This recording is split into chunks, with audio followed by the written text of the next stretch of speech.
Valley Connection is brought to you by RPS Video Productions.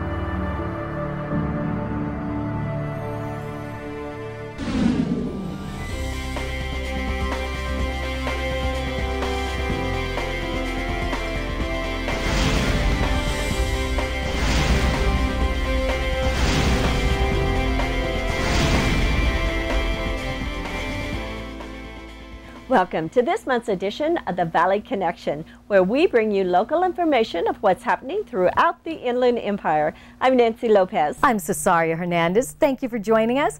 We have another great show lined up for you this month. We are fortunate to have historian Rob Lindquist, and he is going to share some local history with us. And I had a chance to experience some unique art at the annual Ramona Country Wood Carver Show held out at Valleywide Park and Recreation Center. Talented artists displayed unbelievable art, and all carved out of wood. And you think that carvers use only a knife to carve? Well, actually, some of the pieces were carved by a power saw. A power saw? Yes. That's amazing. Well, saving money for our golden years is always a challenge, especially for some of us. I had the chance to speak with a local financial expert on just how important it is for financial peace of mind to plan ahead for our retirement years. And we also wanted to bring back a very popular piece that RPS produced on the annual Tamale Festival held out in Indio. They have, on average, over 120,000 visitors that attend this event every year, and we're going to show you why. That's a lot of tamales. A lot of tamales. A lot of tamales. Well, we have so much more to share with you, so stay with us and experience some of the Inland Empire through the Valley Connection.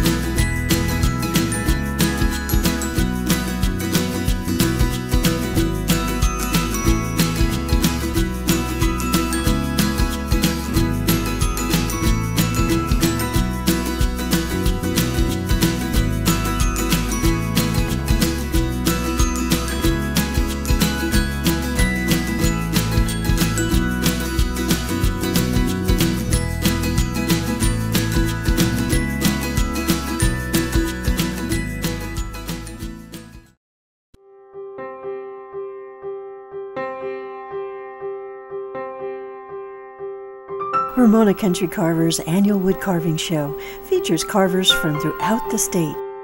Let's join Nancy to find out more about this unique form of art.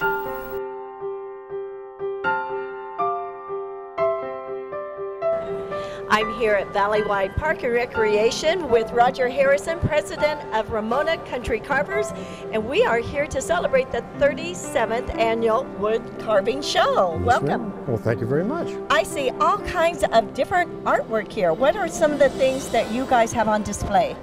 Well, there's a large variety of also with people who do the carving in the round, relief carving, wood burning.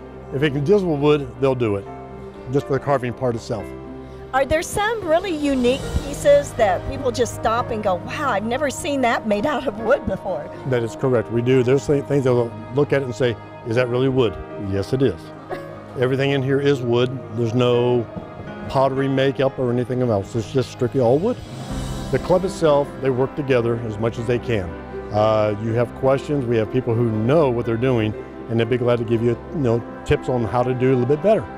And you're all around the community helping people that are interested in wood carving for free. Yes, ma'am, we sure are. We also do soap carving at the schools, churches, libraries, whatever we can do. Whatever age, if somebody wants to come in and learn, we have a cutout for them, the long-necked goose. That's the very first project you'll do. We teach you how to carve so they can start learning how to round it with a knife, because the knife's the most important tool you're going to have while you're carving. I'm with Dwayne Laxton.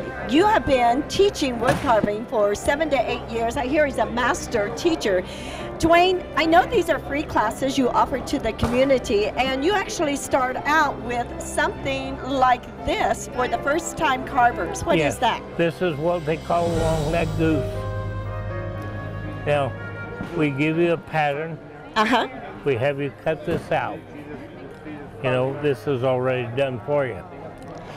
So After you've mastered that, then you can go on to graduate to that sitting bear. To the bear. Then the whale. And then, this looks pretty intricate here. Yeah. Then the wolf head or the turtle.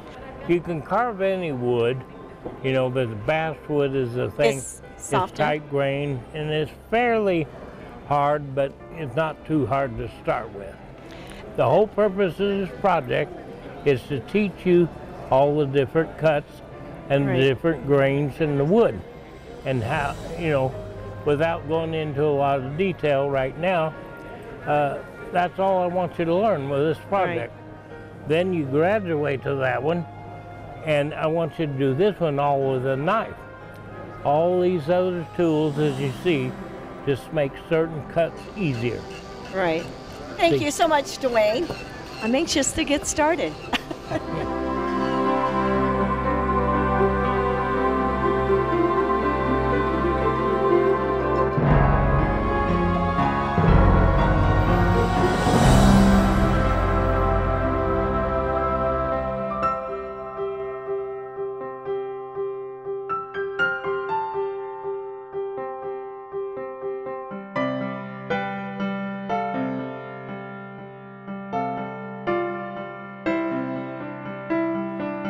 Wood carving has been around for about as long as man has been on Earth.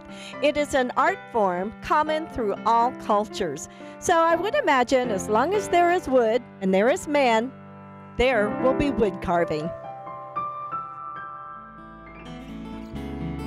The Camelot, a magnificent place locals describe as a castle. Located in the beautiful San Jacinto Valley, Holiday Retirement. Experience living like royalty as a resident at the Camelot with independent retirement living. Enrich your life with a warm, inviting sense of community and nothing to worry about but deciding among a full calendar of social activities, outings, and special events to participate in.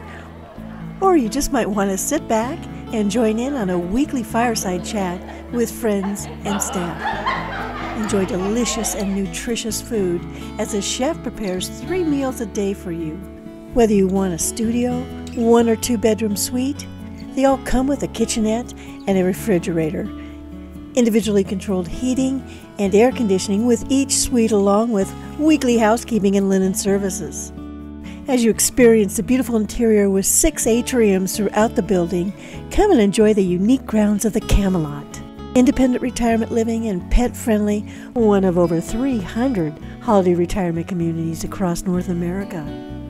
If you are that independent retiree and ready to simplify your life, we invite you to discover all that holiday retirement has to offer at the Camelot. I had a chance to sit down with award-winning financial expert Hugh Ruggieri, and we talked a little bit about retirement planning. And I understand, Cesaria, that he is a big believer in pre-planning for retirement. Yes, he is, Nancy, and for good reasons. Watch.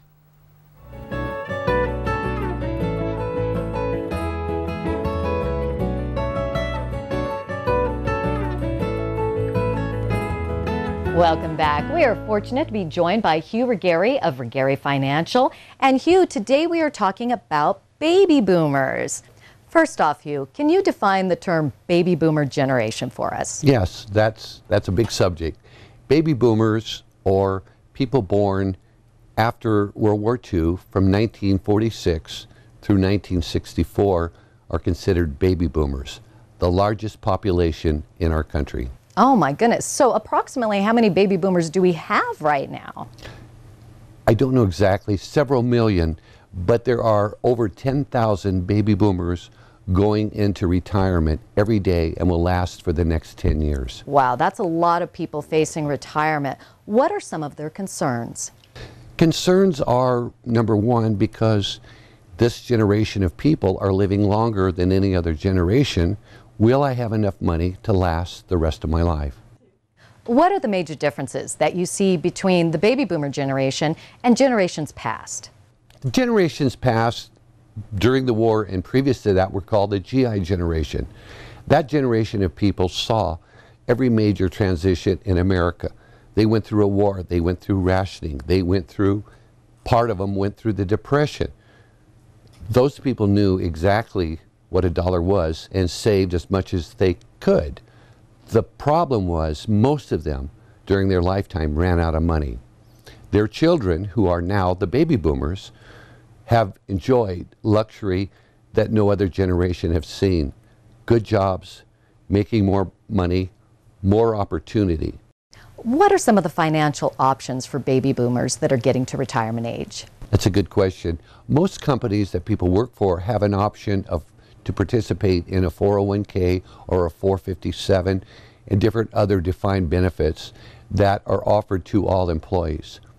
Now, these are lifelong decisions. What would be your best advice for people? I know that about age 55, you come to a place where you have to start taking a good hard look at your retirement. What would be your first line of advice to them?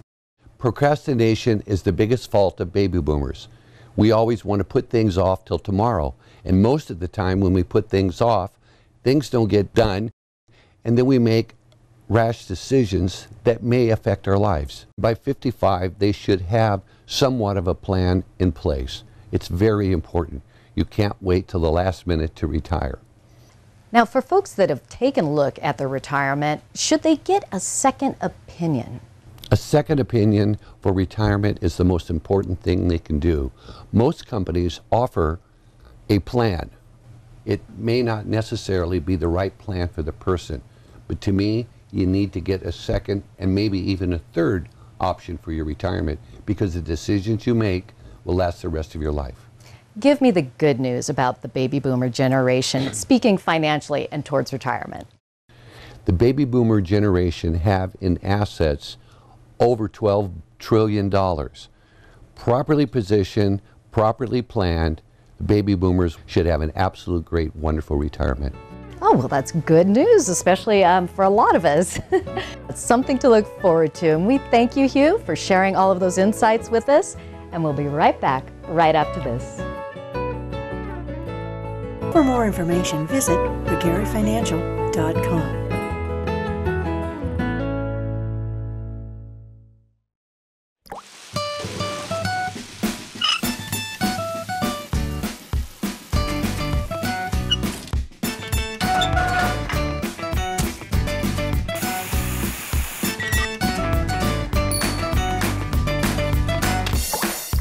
Let's all take a turn. Every drop of water we save helps. For water-saving tips, turn to BeWaterWise.com. Brought to you by the Metropolitan Water District of Southern California and your local water agency. Nancy, who doesn't love a good tamale? I love tamales. Well, we have got the place for you. It is out at the Indio Tamale Festival. They make some outrageous amount of tamales out there. Well, take a look.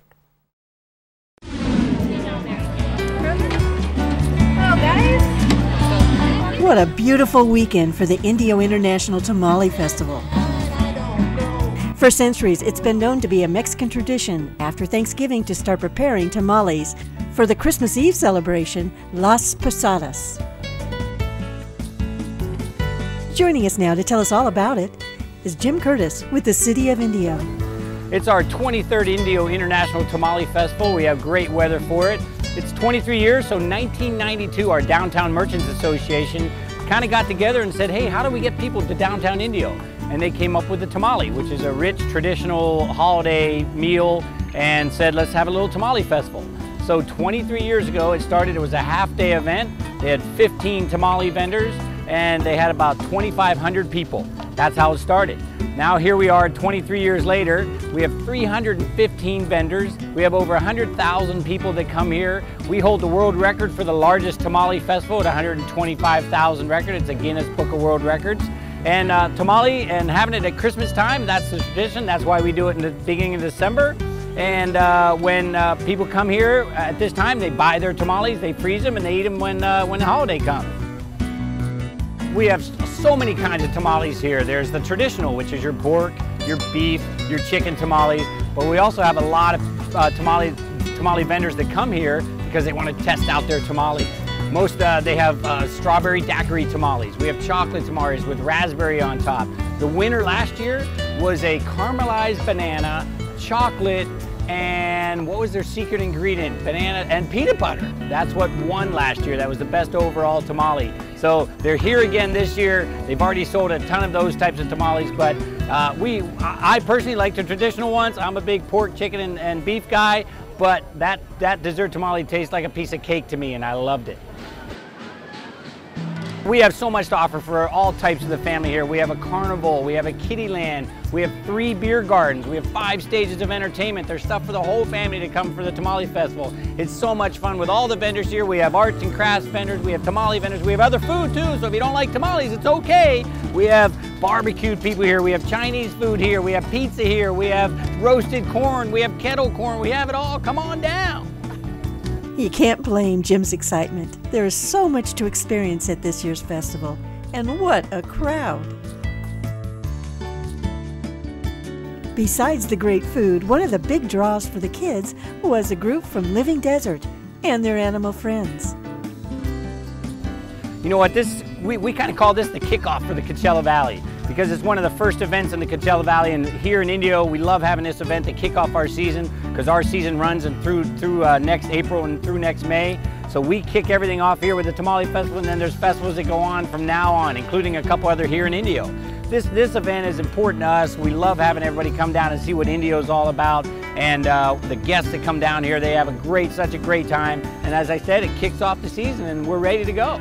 You know, there was approximately 300,000 tamales that were purchased during this festival. Now, more of the Valley Connection. On June 12, Tony Sriracha as a Highwayman will be performing at the historic Hemet Theater with an amazing tribute to the pioneers of country music. Here are some clips from past performances. Ladies and gentlemen, please give it up for the Highwayman. On the road again, take the ribbon from your hair. Just too good old boy, when I shot as a highwayman. Along the coach roads I did ride. Maybe I didn't love you.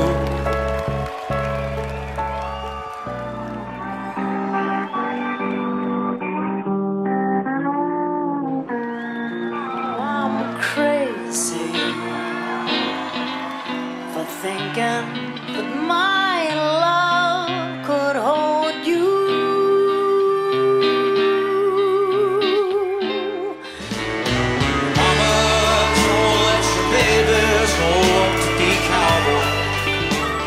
Angel flying too close to the ground.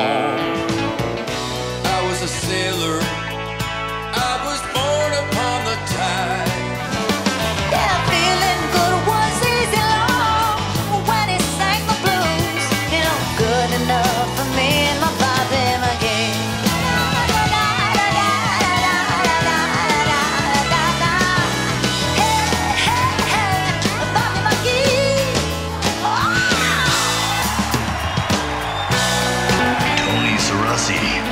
As the Highwayman. For tickets or more information, go to the Hemet Library Foundation.org.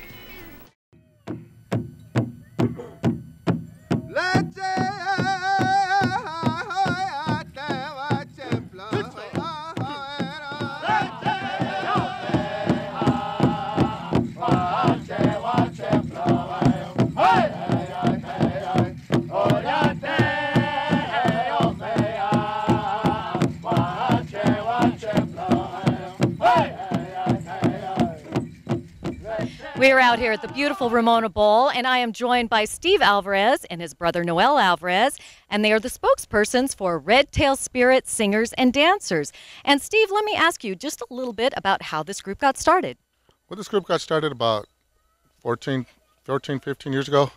It originated by my father, Mr. Luis Alvarez, and the reason we put this group together is for educational purposes. While we were a lot younger at the time, my father noticed that there wasn't too many culture events out in this area, too much singing and dancing, so we met up with some groups from some families from other nations, and we put together an intertribal group called the Redtail Spirit Singers and Dancers, and we just perform social songs, demonstrations, things like that. Well, tell me, I know that you guys are known for some of your bird songs. Can you describe a little bit about bird songs? Well, a brief history of the bird songs is what you hear here in the play. What our group sings is called Desert Kuya bird songs, and they originate all through Southern California, from as far as the Mexican border to the Colorado River, all the way up to parts of Mojave. And what they are just social songs sung with the rattle. And out this way, see, the main instrument out this way was the rattle, not the drum. So when the families get together out here, that's how we socialize with the bird songs. And what they briefly talk about is the journey and the creation of the Kuya people as they travel these hills in the background, looking for the homeland, the promised land. And what they sing about is just things they encountered on the journey, elements, the weather, the terrain, just different things, and they put them all in song. And tell me just a little bit about some of the dancing that we see out here. The dancing you're going to see out here, it starts with like men's traditional dancers. They're the ones that wear more of the feathers. Then you have women's jingle, that's more of a medicines dance where they wear tobacco ties on their thing. Then you got men's grass dance, which comes from the plains area where they wear yarn and ribbon that represents the grass. And then you're going to see the hoop dance, the men's hoop dance, which originates from the Pueblo type area. And they got the hoops and they tell stories. It's like a story with the hoops that they do. And tell me, what do you men hope that audiences take away when they see these performances?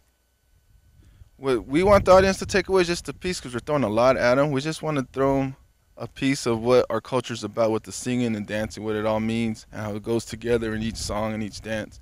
So it's just the beauty of our culture that they could take home and understand, have a little more knowledge of understanding it. And Steve, where can folks come and see your group perform?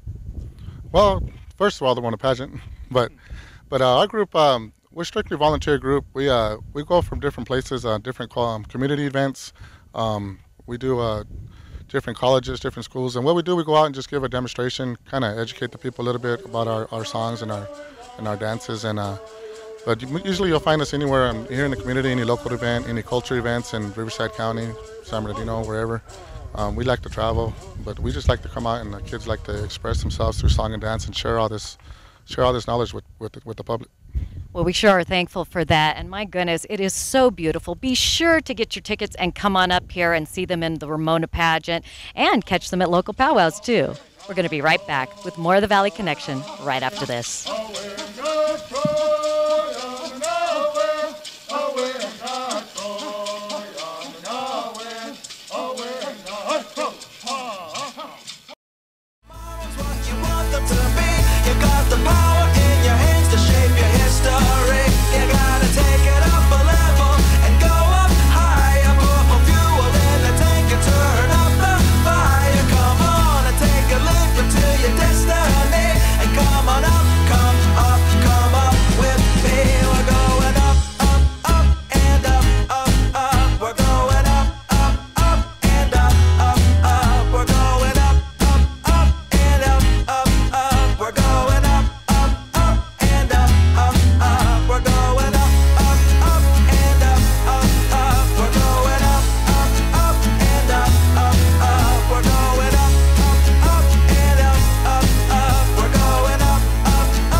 Well, we're here in Reinhardt Canyon today.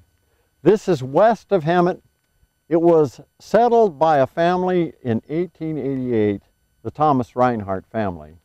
And this is a very, very special place. It's very different from the standpoint of what kind of botany you'll find here. It's also most remarkable because of the rocks that are here.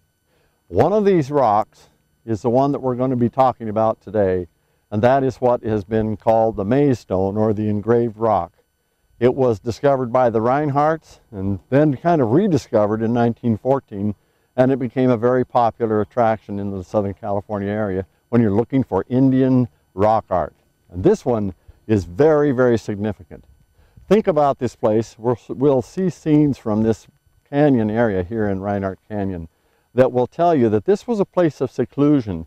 This was a place where there was a little bit of insularity, that people could come here and feel very, very much akin, brought into and incorporated with the environment. This was very important to the Indians.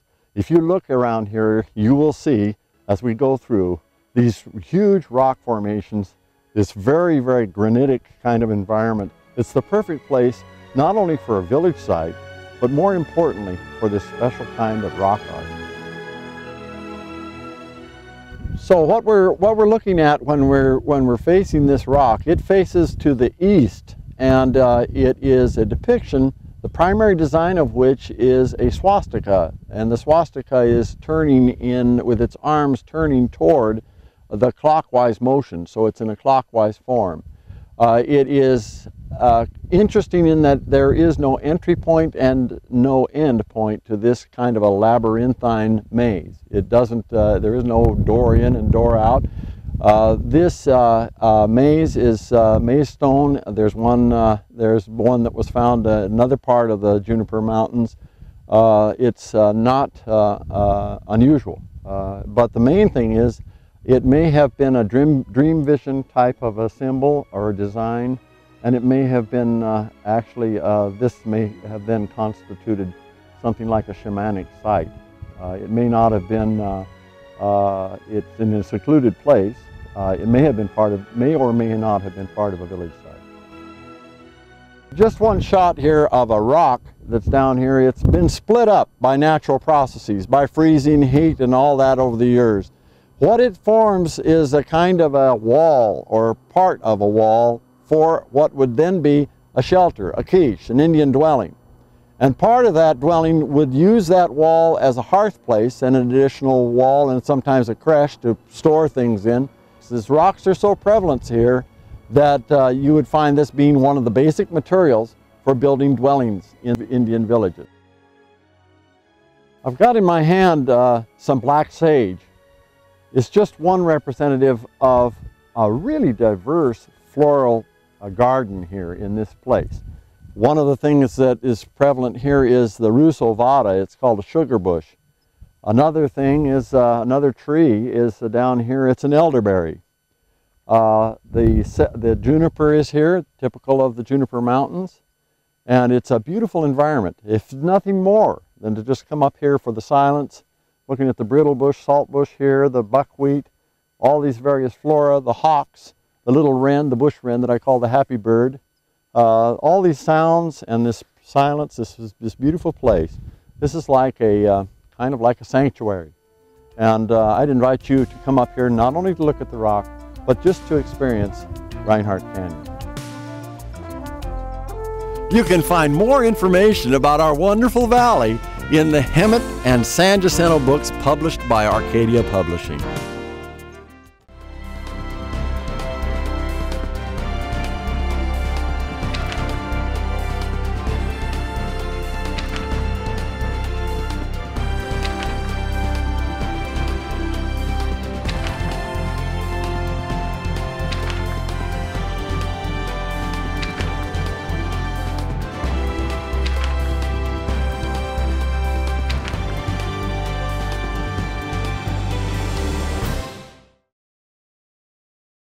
And welcome back as we close the show. And we would like to thank all of our guests for being with us this month.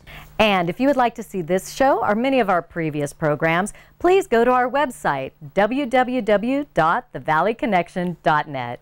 And if you didn't see Tony Sirachi in concert, oh, you missed it. He was phenomenal. But you have another chance. June 12th, he's coming back to Hemet, to the Hemet Theater located in downtown Hemet, and is benefiting a great cause, the Hemet Public Library. So it's going to be Tony Sirachi, and he's bringing the Highwayman. So it's the Tony Sirachi and the Highwayman show. So please get your tickets. You can look below for all the information. And please join us next month for more of The Valley Connection.